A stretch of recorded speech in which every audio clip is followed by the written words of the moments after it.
What's up, guys? Welcome back to the channel. Thank you for following, thank you for liking, thank you for subscribing.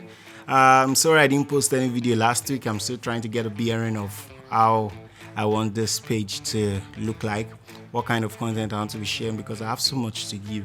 But also, I don't just want it to be that I'll be dropping content. I want the content to be something that would be of value to the people that will be watching it and not just myself. Yes, I want to do this, but at the same time, the purpose of doing this is to help other people become better at creating content. So for me, I am a singer, songwriter, photographer, cinematographer, and I do some other things, as I have always mentioned. And I thought to myself, how did this journey start? So I was just reminiscing, how did this journey start? And I think for me, I used to write. I'm a songwriter. I write a lot of songs. I've written over 1,000 songs, not to exaggerate. So over the time, I was writing songs. I was writing about 5 songs every day, sometimes 2 songs. I was a guitarist. My guitar is somewhere around here. So I wrote songs almost every day. And I was thinking to myself, okay, I did my first production sometimes around, if not 2018, 2016. No, this studio is 7 years old, so I did my first production way before 7 years backwards. So I thought to myself, how would I produce over, as at that time I had over 300 songs, how would I produce this amount of songs every day? Who would I pay this amount of money to produce this amount of songs? And I thought to myself, the best thing to do is to learn how to produce. Since I already play the keyboard and the guitar and a little bit of the drums, I was like, okay, let me just learn to produce myself. So as at that time, small boy with big dreams, I wanted to go to South Africa, because until now, South Africa is like one of the best places to learn music production or live event production. Yeah. So I applied to study and I wrote some tests, and he said, okay, you are fit to come and study, but you need to pay a tuition fee. The tuition fee was mad, so I had to give up. Later on, I went to 10th String to apply also. I was able to meet the founder, with a very great guy, Emmanuel Capo, and he said the best thing he could do for me was to pay instrumentally. Even instrumentally, I couldn't afford it because I was playing in a church back then with like 20k salary, and when the salary comes, it's already split into so many responsibilities. So I couldn't afford to go to a music school to actually learn the production. So it was left to me, myself, and I. So I had to learn it the old-fashioned way. So the first thing I had to do, which maybe some of you will learn from this story if you're a content creator, the first thing I had to do was to look for other people who couldn't afford to go to a content creation school, a creative school, a creative academy. So I checked out some people. I checked out Rotimi Keys. I checked out Olai Thundada. These are people that inspire what I do currently in the audio aspects, because I started as a music producer. So I checked them out and I noticed none of them went to a school abroad to learn this craft. Most of them learned it on their own, and I've read stories about how they learned it. So I had to start. So I was going to the cafe every day, started sound production. First year, okay, I think I had my first client and I charged him 5k, and he was on telling me like, guy, how far? This is too nice to be 5k. It was not that nice, but he was just talking. But I knew there was a future to it. If it could be nice to him, then it could be a solution for people on that stage. I don't know if you understand. One of the lessons I want you to learn here is that no matter what level of skill you have, it's going to be relevant to some people in that stage. If you are charging 10k, there are some people that will wish they can get that service of 10k at any cost, at that 10k cost. Okay, so after I started doing music production, I would produce a client. It would take some days, if not weeks, before the client would, if not months, before the client would drop the song. And by the time the client sends me, the artist, let me say, by the time they send me a picture of the album art they're about to drop, I'll be so weak. Like, bro, with the production, not like production was really very good then, but at least I'll be looking like, with the production I gave to you, I expected the quality of the photography to be better, because I'm not sure I want to post this on my page because nobody wanted to download in the first, because everything was moving to social media as at that time. If you're not online, your song was not making sense. So I was upset in my spirit, let me say, that okay, I didn't want to be associated with songs that had such album art. I saw other people dropping album art, and they were creative like mad. Sorry, it's mad is not part of some of my vocabulary, but I'll try to fix it. So those album arts were very creative, and I felt my clients were not giving or couldn't afford creative album art or photo sessions. Or you could afford photo sessions, but those photo sessions were not well representing the kind of songs I was producing for them. So it took me to the next stage, which was photography. So I started with my back then girlfriend. We'll go out together. I'll take my phone, bend, squat, take some pictures. And most of those pictures were making sense. So I got an iPhone. I started editing on the iPhone. And people were like, wow, nice. It's making sense. I had a friend, David Click. I'm sure he's going to watch this video too.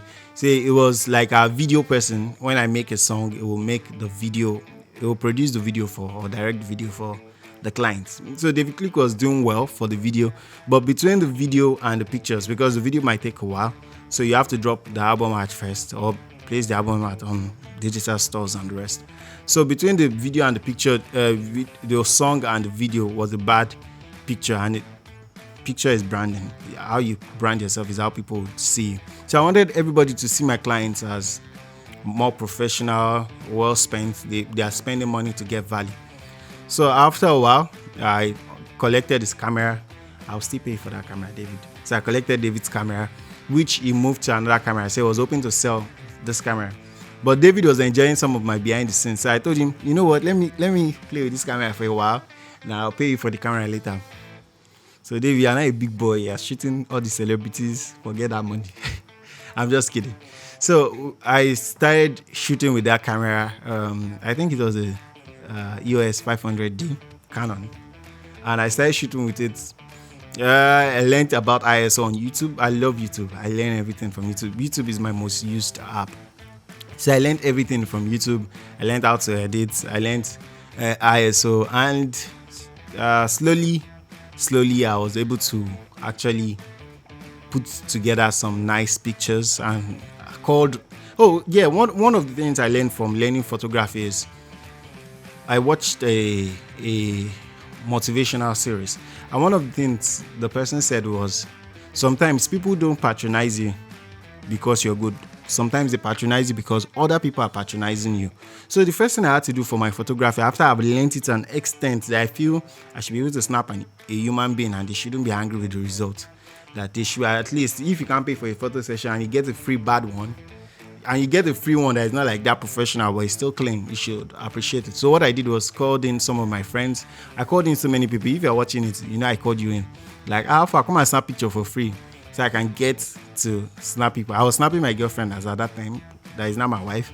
So I was snapping her, and I felt like, okay, let me call in some of my friends. And the more I called in my friends, the more other people were like, this guy is getting better in this photography, and people are patronizing him, and people started patronizing my photography. But the photography was not majorly meant for people who are not my clients. The purpose of photography was for people that were already my clients to get better picture. But as things turned out, I started getting bookings from other places. And so next up, I was still doing audio by this time. But the thing about audio is, to get more jobs on audio is a little bit harder, because people don't drop their songs just like that. It takes a while before anybody drops their song, especially artists that don't have budget. They have to save up to get the song, save up to do a photo shoot, save up to do a video shoot, save up to actually drop the song. So I was actually doing so many projects, but nothing was being shown on my social media handles, on pages, because everybody have to dictate when they drop the song. So I don't have any content to post till they drop the song. So that was one of the reasons why I moved from audio to photography. So over the while, David Click, which was my guy, became a little bit more popular. Now he's very popular. So he became more popular, and there was a space for me to explore video, especially now having most of my clients will have to save up a lot to be able to afford David Click. So I wanted an avenue where when they need a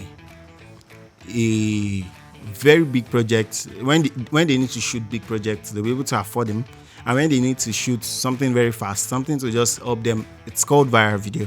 When they need to shoot something very fast just to promote the song to an extent, they'll be able to just get it very cheap. So the same camera does video, and I started exploring with video. Got the ring light, which is the light making this rim nice green with a gel on top. Let me just show it. Let me show you. Okay, so that's the rim light.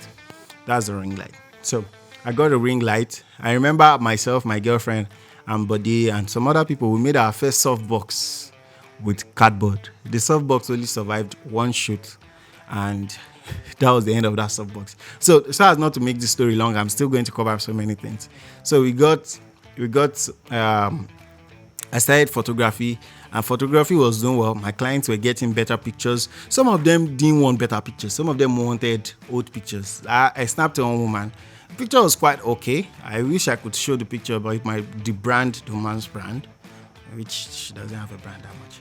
So I took a picture for her. Those are one of the low moments for me as a content creator. And the woman said, the picture was too fine and she went to another place to take a picture that was just there. So after photography, I went into video, but before video, I had to start putting graphics on the pictures. So that's when Canvas came in. I was able to use Canvas and Photoshop. Anytime I don't have enough fonts on Photoshop, I use Canvas. So after I went into videography, I was able to start anything small, viral video. I was laying my hands on it. And one thing about me is I don't like repeating the same steps of video. If I've done it like 5 times, I'm bored of it.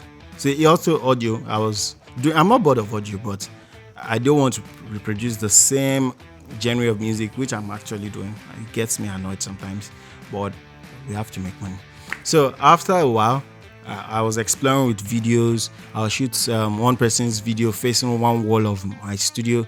I'll shoot the next person facing the next wall of my studio. I was able to diversify the viral video, and more people were coming in. So I was like, okay, if people are coming in to do this, and people that were produced by other people were coming to my studio to shoot those videos, I was like, okay, I can take this serious. I can go from viral video to normal music videos, and I've explored a couple of videos and a couple of set design. We've tried some set design. One of the ones I remember the most, we had to build this set wall in my mom's compound, and we built this wall from a Friday till a Saturday.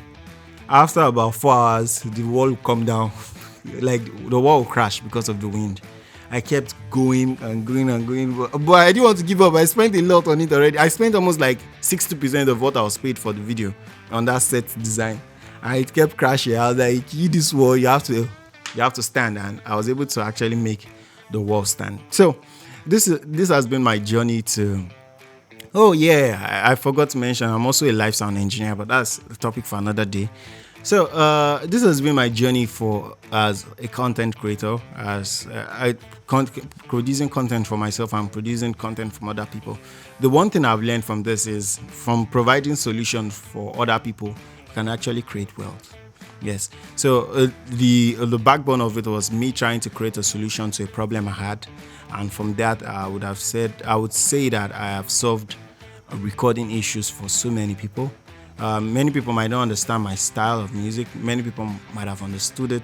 So I was able to actually explore different genres of myself, and I'm very sure I'm going to still discover more of myself. So someone asked me, how am I able to manage doing so many things at a go? So Audio 5 Production started as a music recording studio, but we've been able to grow from music recording to every other genre of media production. We do event production and the rest.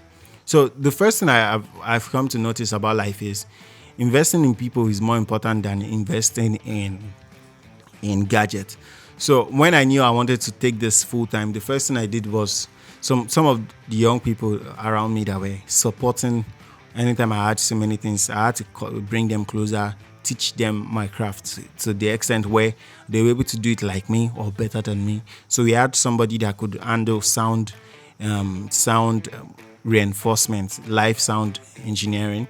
We had somebody that could do photography, so I can actually produce a song in this studio while in the other space somebody else can actually continue a photo shoot. So being able to invest in people, we have a graphics designer, we have a photographer, we have a live sound guys, and we have people who mount the cameras when we have live event production. So the one thing that has helped me is those people being around me and being able to invest their time to learn this craft, and also they can actually make money.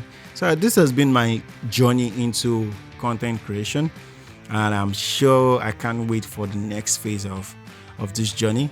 I hope you guys enjoyed this story, and I'm hoping if you guys want to see more videos like this, kindly let me know in the comment section. If you feel like you want to see more tutorial videos, kindly let me know in the comment section so I can be able to get my bearing, understand where I want to actually put more effort into. But till next time, see you later. Don't forget to like, share, comment, subscribe, send it to a friend to actually inspire them to start what they're supposed to start. I think that's my biggest inspiration. Start now. You can always grow. Bye-bye.